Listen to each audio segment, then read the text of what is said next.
Guys, I'm Rainey, and today I'm answering questions about PCOS and nutrition. Someone sent me a question that asked about how to manage insulin resistance with PCOS and being pregnant. So, super loaded question. But I do think it's super important to check with your own healthcare provider team. So, first for PCOS, a few important things to know. Your healthcare team will get a history, do a physical exam, draw some labs, do an ultrasound, and also rule out any other causes that might be causing your symptoms. Now, symptoms would look like an ovulation or irregular menstrual cycles. It might look like increased testosterone or other hormone levels, and it might look like insulin resistance or hyperinsulinemia. Lots of different things. Your healthcare provider will use something called the Rotterdam criteria to help pinpoint exactly what's going on and to diagnose PCOS. So once you're diagnosed, it is true that managing blood sugar levels can help control that insulin resistance. It is not the only answer. So if you feel like you're doing everything you can with your diet and exercise and you're getting frustrated, check with your team because it's a very complex syndrome, and there could be a lot of things going on that it's not that easy of an answer. So what I hope to do is give you a little bit of insight of how nutrition can help manage some of the symptoms. So to start with, we want to make sure we understand how blood sugar raises. When I think of blood sugars, I like to think of a ripple wave versus a tidal wave. When we create a ripple wave response in our blood sugar, our pancreas can send out enough insulin to match that ripple wave response, use that sugar from our blood, and deliver it to our cells for energy. While our insulin is using that sugar from our blood sugar level is naturally going down to normal levels. When we create a tidal wave response, so drinking a soda or eating a lot of dessert, different things that cause a tidal wave response, our blood sugar goes up so quickly, our body pushes out a lot of insulin, and our body kind of goes into like a panic mode. So we're unable to use all of that insulin appropriately. And sometimes that means our blood sugar levels can dip down a little bit lower than normal, which signals our brain to say, okay, I need more carbohydrates, I need more food right now. So we could still have food sitting in our stomach, but because we raised our blood sugar so quickly, we may be craving foods just as quickly because it spiked and dipped so much. So our goal would be to avoid the crazy highs and crazy dips of your blood sugar. With PCOS, you could have insulin resistance or high insulin levels really that aren't necessarily food related. So again, something to talk about with your team. Okay. When we're talking about blood sugars, I always think about a meal and a snack and what types of foods help promote good blood sugar levels. First, try not to go more than 4 hours without eating. When we do, we start to crave sugar. We want cookies, we want cakes and brownies. So if your brain is set on making healthy choices, because that's what you've decided to do, but you are craving sugar and going too long without eating, then it doesn't matter how much willpower you have. Your body's natural response is to get fast-acting sugar, and it overrides all the willpower you had at the beginning of the day. So it's not necessarily about willpower as much as it is about your blood sugar levels. So try not to skip meals. With carbohydrates, a lot of people think that to manage PCOS or to manage blood sugar levels, you have to completely eliminate carbohydrates altogether. It's not necessarily true. There are studies that show lower carbs and the types of carbs do impact your blood sugar levels enough to help manage the symptoms of PCOS. So that's what we would do. The person who sent me this question was saying that she wasn't cutting out carbs anymore because she's pregnant, and I think that's super smart. It's a good idea to add those carbs back in. It's also a good idea to be asking which ones we should be adding in because they're not all created equal. And with PCOS, we know that complex carbs raise our blood sugar better and help manage our symptoms better. When you do have a meal, make sure you're avoiding simple carbohydrates. These are things like white bread, pasta, huge white bagels, things like that raise your blood sugar so quickly that then leave it kind of plummeting. When you do choose carbohydrates, choose complex carbohydrates that raise your blood sugar more slowly, like fruits and vegetables or brown rice, whole grain breads, things that are naturally have more fiber in them to help control that blood sugar level. So shoot for those complex carbohydrates and try to steer clear of the simple ones. That being said, when you do have simple carbohydrates, treat it as a true dessert. So let's say I want a piece of cake. Treat it as a true dessert instead of as a snack. By raising my blood sugar with the cake at the same time that I do a meal, I'm going to get better blood sugar controls than if I were to just eat cake by itself in the middle of the day. So trying to treat that cake or whatever you choose for your simple carbohydrate as a dessert can help you with the mindset of knowing you can have it, but when you have it might make a little bit of a difference. The next thing you want to look at is a source of protein. Now, while proteins don't necessarily raise our blood sugar, they do have an important role in metabolism. Proteins are the building blocks of life, and so they're especially important while you're pregnant, right?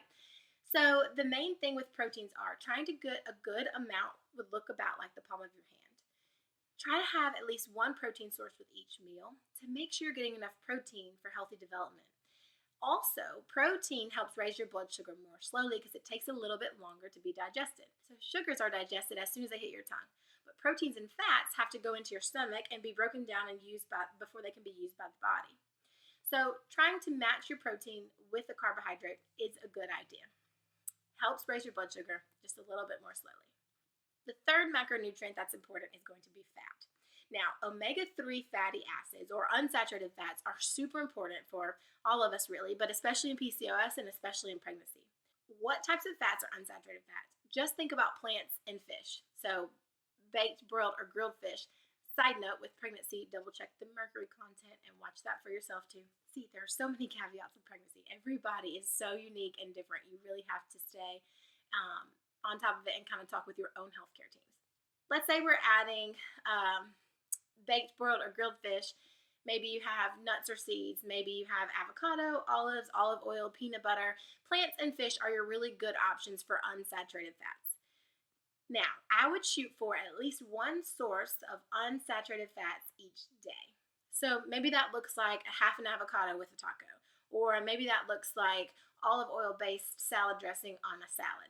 Different ways, maybe it looks like a handful of nuts as a snack. Different ways to get that unsaturated fat in are very important to make sure that you consistently get that source of unsaturated fat in each day. So we've talked about carbohydrates, protein, and fat. So how would you put a plate together? Start with half a plate of vegetables at each meal and go from there. So let's say I have half a plate of salad. I'm going to put olive oil on it for my unsaturated fat, maybe some lemon juice, or just the dressing in general gives me that unsaturated fat.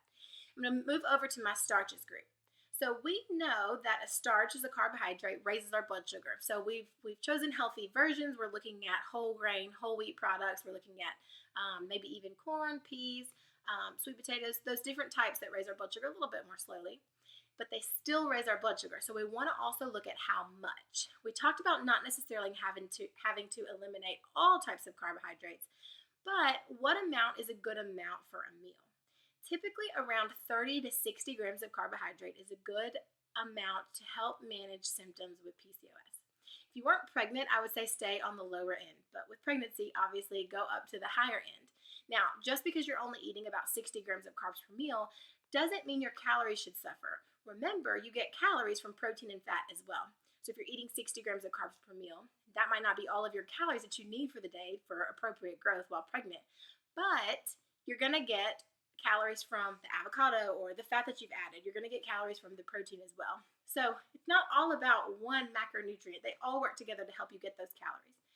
And then you can check with your team and make sure you're gaining appropriately, eating appropriately, you're not hungry all the time, kind of taking those cues for yourself too during your whole pregnancy. So you've got your carbohydrates, about 30 to 60 grams depending on how you feel. 30 grams of carbohydrates is about one woman's fist size, which is about 1 cup.